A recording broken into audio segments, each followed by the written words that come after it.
The novel entitled I Know Why the Caged Bird Sings was written by Maya Angelou, who is an American writer, poet, memoirist, and civil rights activist.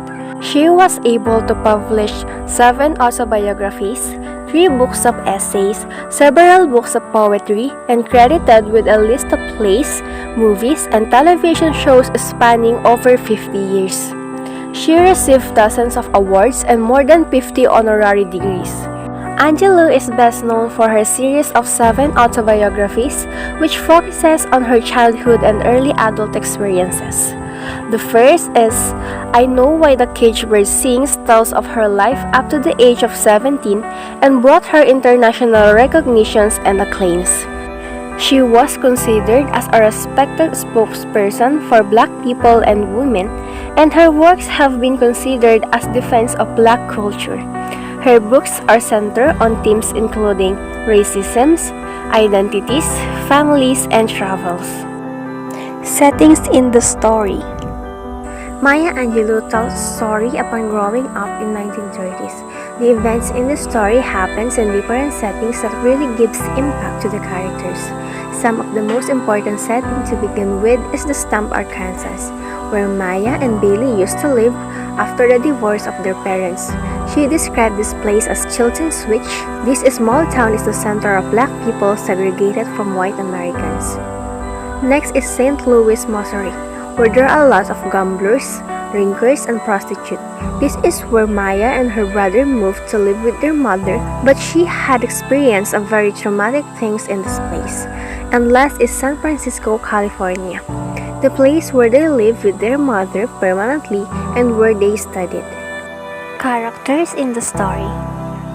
There are also some important people that mark an important role that really makes the story very interesting and heartwarming. First, of course, is the protagonist, who is Maya, described as tall, vibrant, and gifted daughter of divorced parents, a symbolic character of every Black girl growing up in America. Billy Johnson Jr., Maya's older brother who cheered up Maya during her worst days.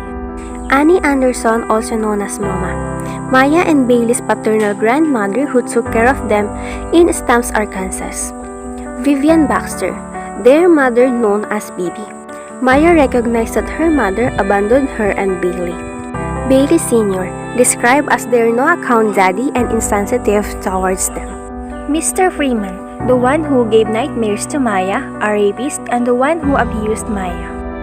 And lastly is Mrs. Bertha Flower, who gently nurses Maya out of her mutism by reading to her and by loaning her some books that inspire Maya to talk again. Summary of the plot. The plot of the story is centered to Maya's life upon growing up. As her parents got divorced, she and her brother Bailey were sent to Stump, Arkansas to live with their paternal grandmother Mama. The children settle into life where they help Mama at her store, reading and do arithmetic. As they continue to live, they receive some gifts from their parents whom Maya assumed to be dead. One day, their father gets them and brought in St. Louis to live with their mother. Maya and Bailey continued to study and received some discriminations from their white American classmates. Later on, they move in with Vivian and her boyfriend, Mr. Freeman. Mr. Freeman begins molesting Maya when she was just 8 years old. This man raped Maya and threatens her to kill Bailey if she told it to anyone. But one day, Vivian discovered this crime and sent Mr. Freeman to jail, but later he was found dead. Maya was traumatized and stopped speaking to anyone except to Bailey. After a few months, Maya and Bailey sent back to Mama. Maya was relieved to be back in Stumps but continued to be silent. However, Mr. Bertha Flowers took care of Maya and gave her books to read, and Maya decided to speak up again. At the age of 10, Maya experienced to work but got fired later on. The situation between Black and white people got worsened. Maya was able to saw some crimes and dead bodies on the streets, reason why Mama decided to send them back to Vivian. Maya attends school being the only Black person in the class receiving discriminations but continued to live. As she grows up, Maya thinks that she is a lesbian, as she was able to read some lesbian novels. Vivian tries to reassure her, and she was determined to have sex with the man. Even the encounter was unpleasant, she became pregnant at the age of 16.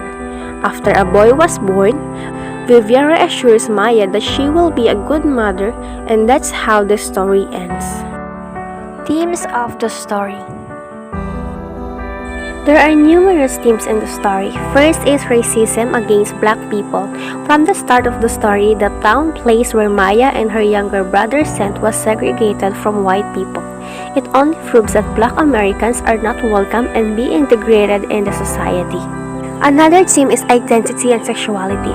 As mentioned, there is time when Maya thinks that she is a lesbian upon reading some books about this kind of gender. She was so confused of herself knowing that she was not sure of her own gender and identity. Another theme is violence and rape. Maya experienced being molested by a man when she was just a kid. This is also an act of violence and child abuse. This nightmare brought a great negative impact to Maya's life as she was not able to speak because of the trauma. Last is displacement. After her parents divorced, Maya feels being unloved and unwanted by the people whom she wants to accept and love her. This is when she feels displacement of life. As she experienced living in different places at a young age, she doesn't know where she should put herself in. Symbolism. The author also used symbolisms. The title itself, I Know Why the Caged Bird Sings, symbolizes to be free. With the use of symbolisms, the author seems to aim to further the understanding of the readers why she wrote the story. What does the title tries to imply and to emphasize the themes and the message that she wants to point towards. In the story, Maya transformed from being a victim at her young age to a grown-up woman who is a self-possessed, decorous, and proficient in responding to prejudice. To sum it all, the autobiography of Maya Angelou explores different subjects such as racism, violence, rape, and sexual identity. This story emphasizes the suffering of black people during that time period. Many of the struggles that Maya encountered throughout her childhood days makes her a better and strong woman of today that holds empowerment to fight against the division between black and white people. Moral lessons in the story. The healing power of literature. As a young child, Maya Angelou finds comfort in the fantasy world that authors such as William Shakespeare and Edgar Allan Poe provide. After Maya was raped, she refuses to speak, choosing to remain silent. Mrs. Bertha Flowers suggests that Maya rediscover her voice through literature and poetry. Maya begins to speak again by quoting famous words of other writers. Without the healing power of literature, future generations would have missed Angelou's inspiring words. Without the escape that literature provides, Maya may have never become the voice that readers take solace in today. Self-love and realization. Throughout the story, Maya feels displaced from her family, robbed of her voice by sexual assault, and unwanted because of the color of her skin. By the turn of the final page, Maya realizes that she is also important as everyone else. Maya realizes that she has a special love to give and love to receive in life.